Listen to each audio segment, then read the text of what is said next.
Welcome, it's Hanifa YouTube channel here. ACB ifusa mafunso Atupele Muluzi.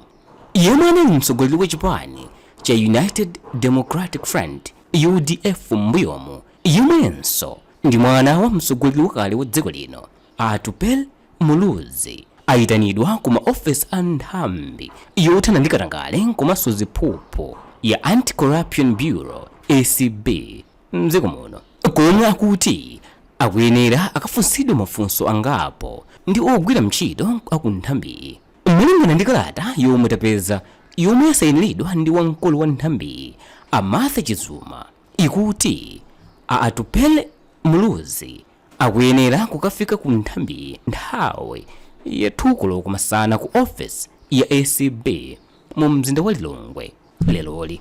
Mwazina iwo akufunsidwa mafunso pamene anapereka malo ena akubwera plot number 13127 ndi plot number 13128 ali nduna ya zamalo ndi nyumba mbuyomu mu ulamuliro wa chipani cha Democratic Progressive Party DPP chomwe ankachisogolera ndi apita muthalika. Atupele Muluzi kudzera pa tsamba lake la mchezo la pamakina a internet la Facebook watsimikiza kuti wayitanidwadi kuti akaonekere kuma office a nthambi. Iyeyo akuti ngati nzika yovomera malamulo a dziko lino amveradi ndi kuyesesa kuthandiza nthambi kuti chilungamo chioneke pa nkhani yomwe wakamufunsayo. Nacho chipani cha UDF chomwe Atupele Muluzi ndi mmembala chabe posatira kutula pansi kwa utsogoleri wake mbuyomu chalemba kalata yomwe chikudziwisa anthu mdziko muno kuti nacho chamva zakuyitanidwa kwa amuluziwa kuma office a nthambi za ACB.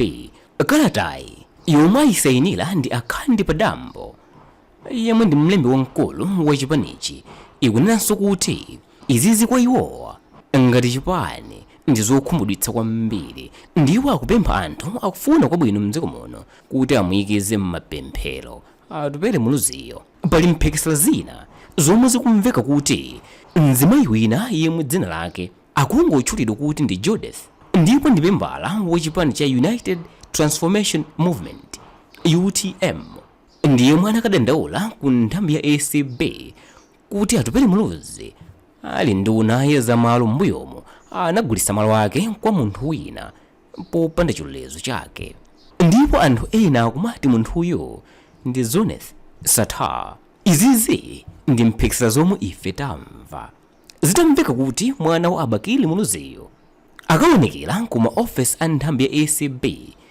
pa 10 Novemba mchaka cha 2022.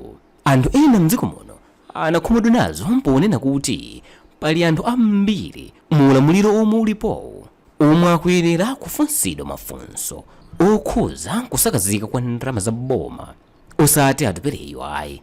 Anthuwa poyankhula kudzera pa tsamba la mchezo la Facebook amanena monga nkhani ya galimoto ya mtundu wa Mercedes Benz ya Eisenhower Mkaka omwe ndizachidziwikire kuti analandira ziphuphu kuchoka kwa Zoneth Satar koma sakuyitanidwa kukafunsidwa kamba kakuti ndi nduna komanso mlembi wamkulu wa chipani cha Malawi Congress Party MCP.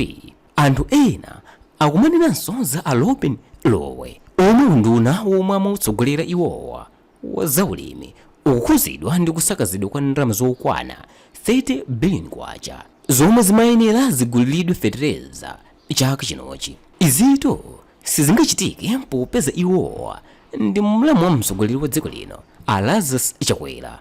Kotero anthuwa akuona kuti nthambi ya ACB ikuyitana munthu wolakwika kudzamufunsa mafunso ndipo amayenera kuyitanidwa ndi ena mwa amenewa. Anthu ena omwe analemba m'matsamba a mchezowa amati chipani cha MCP chikugwiritsa ntchito nthambi ya ACB kuti iyipitse mbiri yabwino yosakalika ya Atupele Muluzi ndi cholinga chakuti aoneke wolakwa ngati mmene iwowa alili. Mkulu wina yemwe akudzitcha kuti Pablo Mwakasungula anembanso kuti Atupele Muluzi ndi chiopsezo kwa mtsogoleri wa dziko lino Lazarus Chakwera pa masankho a mchaka cha 2025. Kotero a president athu akuyesera njira iliyonse kuti amuyipitse Atupele Muluzi ndi cholinga chakuti anthu asamukonde, pomwe ena amalemba kuti bomali labalalika sizitheka zomuyipitsa Atupele Muluzi poti anthu ambiri mdziko muno ali mbali yake. Malingana ndi mmene anthu akulembera pa matsamba a mchezo zikuonetsa kuti ndi ukwiya ndi ulamuliro omwe tili nawo pano pawo malingana ndi mmene akuyendesera zinthu zawo. Komanso Atupele Muluzi ali ndi chikoka kwambiri.